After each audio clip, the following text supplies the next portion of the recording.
can put that on a bumper sticker or something like that. Yeah. So we have these incredible stories of sibling rivalry, and I spoke a little bit about this concept of sibling rivalry last night, and I want to kind of look a little bit more specifically at the descriptions that are used of these brothers, Jacob and Esau, these twins, and how we can think about those descriptives of characteristics more broadly of people, of us as individuals, as us as a Jewish people. And it's interesting that the Torah reveals positive and negative about both of these characters, about Jacob and Esau. And even though that is the case in our tradition, in rabbinic tradition and through history, Esau really gets kind of the short end of the stick. He really becomes not just someone with negative characteristics, but symbolic of an enemy of the Jewish people. And one question is, why?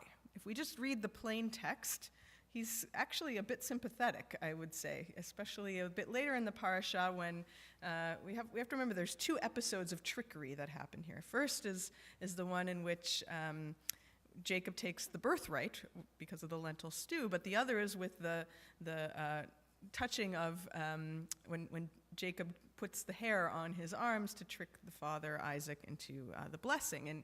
And there's that plaintive question that Esau asks. He says, "Father, bless me too." And those words, as a parent, just kind of tear at me. I think about this poor child who just is seeking the love of his father. So what is it about Esau? Well, he's described as a skillful hunter, a man of the outdoors, as a hungry and emotional individual who follows his passion. He's filled with rage at Jacob because he stole the blessing from Isaac, and he said he was going to kill his brother. And though we see, later when they reunite, that Esau runs to greet him. He kisses him, embraces him. They weep on each other. So we have him as this man of great passion. Jacob, on the other hand, is described as an ish tam, a mild man.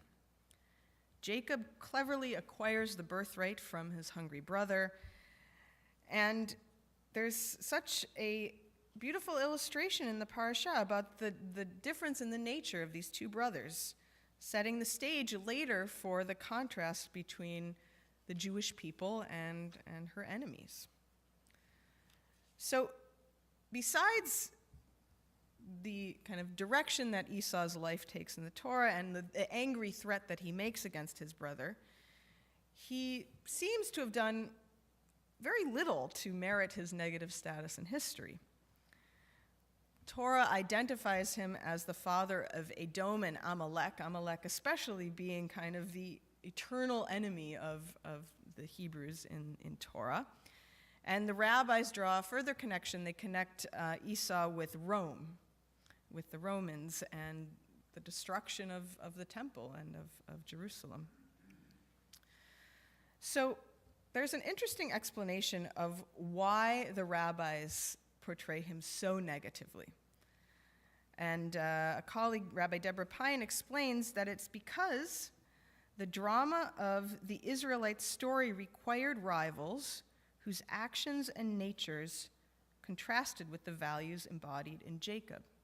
That there was a requirement to have some contrast to what is the ideal Jewish type to show us what not to be. And the rabbis used the brothers' characteristics to teach us about behavior. And so the ideal Jew was quiet, studious, thoughtful, emotionally in control. A good yeshiva bacher, a good student. And on the other hand, Esau's unbridled passion was problematic for the rabbis who struggled with untempered emotion. We read very famously in Pirkei Avot, Ezehu Gibor, who is strong, who is mighty, one who controls his urges. So the question today is, Is the ish tam, the mild-mannered, studious person, really the ideal for a Jew? Is there room for some of Esau? Not, of course, his rage and his willingness to kill his brother, but for his emotion. Is there room for that? Do we value passion? Is the expression of our emotions important? It's interesting if we think about even the way that early Zionist thinkers thought about these two characteristics. The beginning of the Zionist movement was challenging this role model of the yeshiva student, of the quiet bacher to sit in study, and calling upon Jews to return to the land to perform physical, strong labor outdoors, just like Esau. They recognized that people should possess a healthy balance of the traits attributed to both of these brothers. Today, what do we ask of our Jews, our young people especially? Do we train them to be Jacobs or Esau's or both? What does society tell us they should be? And I'm opening this up for a little discussion. What do you think? Do we, as a Jewish people, as a broader Canadian society, do we want our children, ourselves, to be Jacobs or Esau's? Both. Both, to find balance. Mm-hmm. Mm-hmm. Mm-hmm. Mm-hmm. We want the balance. We would like to see the balance. Is that where we are? Mm-hmm. Carl.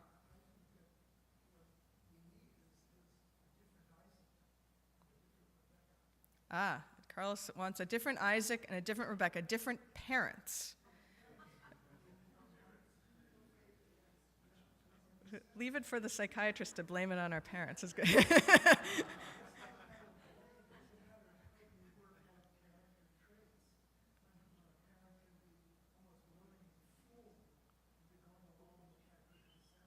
Mm.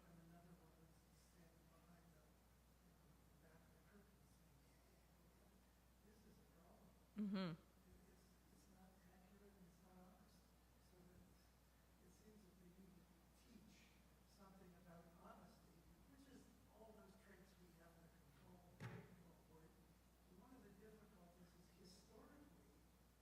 We portray ourselves more, if this works. Anyway, we portray ourselves as more like supposedly Jacob. I wonder what would happen if our story didn't end with all of this awfulness and said, and the world came to love all Jews. Would that have changed the position that we're put into as secretly hated for things that we do undercover, which we don't do? Mm-hmm. Anyway. So, yeah, interesting points. I think going back to the issue of the parents and their willingness to allow only one of these attributes to be kind of the defining trait of that child by either looking the other way or encouraging might be something that develops internally within them. Avram. There was one thing that you missed in describing Jacob as quiet and thoughtful and a Shiva Bocher. You didn't mention that he was a thief. He's a big tricker. He was a thief, not a tricker. He was a thief. He stole the birthright. And I think that you have to incorporate that into Jacob's personality. Well, I'll push back a little on that. I wouldn't say he stole it. He sold it. Now, was it an ethical sale? No. He took advantage of his brother's hunger and his, on the one hand we say that Esau was weak because he was willing to give up something so important as the birthright just for a lousy bowl of soup. But on the other hand, he was really hungry and he couldn't think straight, and Jacob took advantage of that. It wasn't a lousy bowl of soup. It was an important bowl of soup. How much is soup worth? I don't know.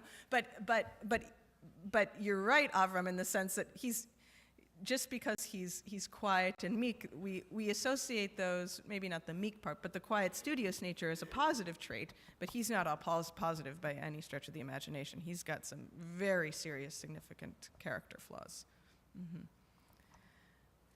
Any other thoughts about the balance in our society? Rabbi? Well, I just think that we need to acknowledge also that people change from who they were born to be, if you would, or who they were raised as children, to who they become. Jacob evolves, and he becomes much more the leader that the Jewish people need than he was at the time that his mother, sent him in to deceive his father.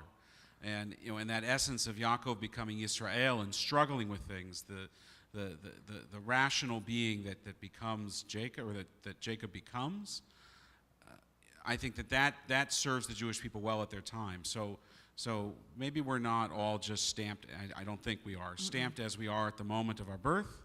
Certainly our parents, as Carl would acknowledge, have a great deal of influence over us, but so does the environment that we live in and the times that we live in. I think about those that grew up in the Great Depression and how the crucible of, and this is, John Steinbeck and the Okies from the Dust Bowl, and how that shaped them into become the greatest generation that then stormed the beaches of Normandy because they had gone through that experience. So we're always becoming and always growing. Absolutely, and I think one thing that's interesting to note about his growth and becoming, which ultimately continues on with this name change into Yisrael, that change happens through a very physical encounter of wrestling. And that's kind of the opposite of what he was when he was younger, and that transformation perhaps is a matter of him finding that other side of himself and being able to kind of, I don't know about complete himself, but develop further as a person by finding that balance a bit. Wonderful. Good.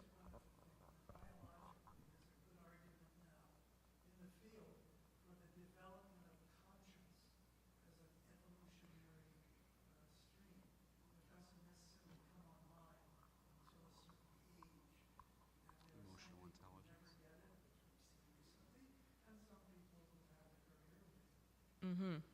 So that development, it happens through a lifetime. And nice. Good. Wonderful. Thank you, everyone. Shabbat Shalom. I want to invite everyone, after we conclude our service, to do join us in the social hall for our Kiddush. And thank